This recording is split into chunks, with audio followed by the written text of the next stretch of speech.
she's literally gonna make me cry. Where I'm with my family.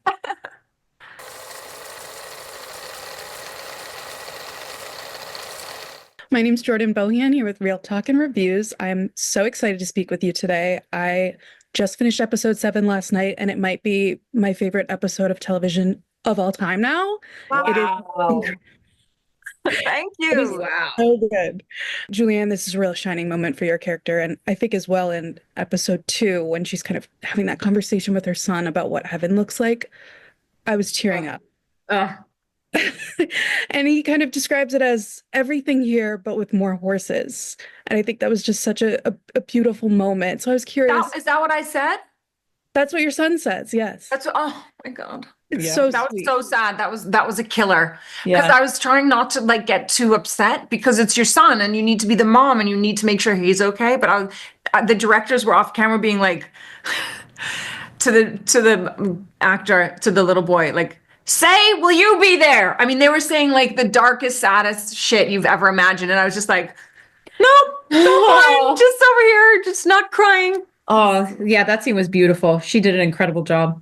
It's incredible. So I was curious for you, how would you describe your own personal heaven or paradise? What would that look like to you? Honestly, so you could go in any number of directions. I definitely want a body of water to be able to jump into because nothing, makes you feel better than jumping in the ocean or jumping in a lake. I remember it's not that fabulous, but I mostly think of places from my childhood where she's literally gonna make me cry, where I'm with my family. You? You? Next. Oh, me? Oh, nice we lady. talk. Yeah. I thought you were saying I'm in your paradise. I'm like, you are. I am. And Sarah's like, there. oh, Sarah Shahi is also I there. love you too. Okay. And ice cream. Yes, my paradise would involve Christmas trees, a lot of twinkly lights, maybe a couple of Santa's helpers. Never. Your kids are there. You already told me My your kids children are there. I'm okay with a body of water. I'm more of a mountain person, but the only reason I don't like water is because I don't like sharks. So if we can take the ocean, make it a nice 93 degrees and no sharks, then we'll have that. I mean, it's my paradise, right? It's my heaven, Yeah, so I can exactly. design it It could be however I whatever want. you want. Puppies, Everywhere. my children. Yeah, there we go. Yeah. Watching the series, I mean, so many things came out of it. There's so much to talk about, but I think a lot of what I was thinking about were kind of the parallels to today's political climate, to climate change and things like that. And I think it can feel very heavy and very serious at times, but I think also this series opens up a conversation around those subjects, and also there's a lot to take away from it that's positive. So I was curious kind of what you're hoping audiences are able to take away from this series. The inception of the show was not meant to be a political comment. I'm not sure how long ago it was that Dan started mulling this idea around in his head, but Dan said that he started actually, this idea came to him before This Is Us. So this was a long time. Wow, that's been in a the while. making. Yeah. Yeah. And so, though nothing is really pulled directly from the headlines, but I do think in a very beautiful way that really good art can make you think. And in a way that art and life can sort of imitate one another. The purpose of really good filmmaking or a great movie or a great piece of art is to make you think, is to make you talk, is to make you reflect. So if there's anything that people can take away from this, though it's meant to be just a wild ride, it's meant to just be popcorn fun, it would be, I guess, to reflect and to see if there's any sort of ownership or responsibility in doing things differently moving forward. Definitely, as far as like taking care of the earth, I think is a great thing to have people talking about, and for those non-believers to maybe think again. And then it's also so exciting just to be on a show where there are so many twists and turns, and how you think you're just going to sit down and watch a political thriller, and then at the end of every episode, you're left with a completely different understanding of what this show is and who these people are. So it was very exciting to be a part of that, and I can't wait for people to see. I think it's great that the release schedule allows people to kind of have a week to process and speculate. Yeah. And kind of come back and learn something new and kind of create new theories and things like that. I think it's going to create a really lovely conversation and buzz around the show. And you both have such incredible performances and bring a real human aspect to these characters. And it's just amazing. I'm very excited to have this out in the world and be able to chat about it with my friends. Oh, Thank thank you you so much. thank you. That was beautiful. Hello, I'm Jordan with Real Talk and Reviews. Super excited to chat about this show today.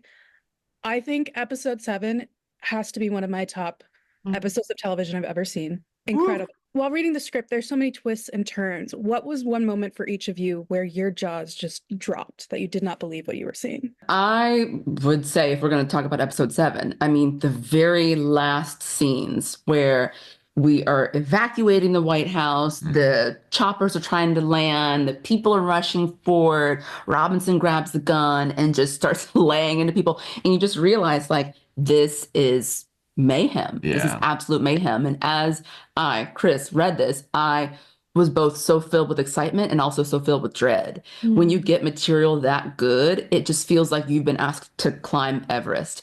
So feeling that maybe a bit of imposter syndrome, like, can I do this? Am I ready for this? But then also the train behind you being like, well, you got to go to work in the morning, so you better do it. And just sort of like, you know, finding your legs as you walk was a real challenge. But I was so moved. I'm right there with you. I thought episode 7 was beautiful. Yeah, man. I think in episode 7, Dan does such a beautiful job of exploring loss and Sterling's character in particular. You really get an insight into his relationship and like the enormity of what he's losing. And for anyone who's experienced, losing a parent or a spouse or really anyone in their life, I think it's really going to hit home. I was crying reading it and, from life experience and just from his writing. And so I think that was really powerful and sort of such a tragic twist and moment. There's so many, right? Like it's really twist packed, and it keeps coming, and you're on the edge of your seat, and things are getting peeled back and revealed each time. But the one that I thought of for whatever reason is just that while there are these big plot twists that let you know that this character did this or this was the motivation behind that, there's also little subtle things that happen that are just character based. And I think Julianne Nicholson turns in an incredible performance in this series. She's just really brilliant. And at the end of the second episode, she's speaking with her son, who is going to pass away, and she says heaven can be like anything you want it to be like, and he says I want it to be like this, but with more horses. And you see that we've witnessed already that these rides are around the town, sort of innocuous, and all of a sudden you understand the symbolism of that. And I don't know if you would call it a reveal in the same way, as much as all of a sudden you just get this peek into the heart of the character who may be the villain, if there is one. But as with everything Dan Fogelman does, nothing is one thing. Everybody's complicated and multifaceted. So while you get these action reveals and these mystery reveals, I think you also get these person and character reveals. And I think that's why the writing's exceptional. I'm so lucky to be part of it. Yeah, all of these characters are so complex and multifaceted. And in a way, I think playing these agents is a bit of a parallel to being an actor, in the way that, you have to show up and do your job and kind of put some of your personal stuff aside. So did any of these aspects of these characters come up maybe a bit easier to you than you thought? I think you're 100% right. I think every single one of us in our everyday lives, regardless of what you do for a living, knows what it's like to have one face that you show the world and a different face that you show at home, and maybe even a third face that you only show yourself. And I think throughout this story, whether you are a Secret Service agent or you are the president himself, we're each sort of masking in many different ways and code switching in order to adapt and survive in these really crazy environments. I just recently got to become an uncle in real life. And that was fun, especially after getting to play a character who goes by Uncle Billy to some of the characters in this show. And that's a layer of this very complicated, multifaceted character that I think is unexpected and awesome. But also just, I'm not a parent, but with this new young person coming into the world, my brother's son, I care in a different way about the future of this planet. And it's just been really exciting and terrifying and wonderful to look through that lens. And I think that's happening for some of these characters, and for Billy in particular. I think he sees the world now with the responsibility of the people that love him and look up to him.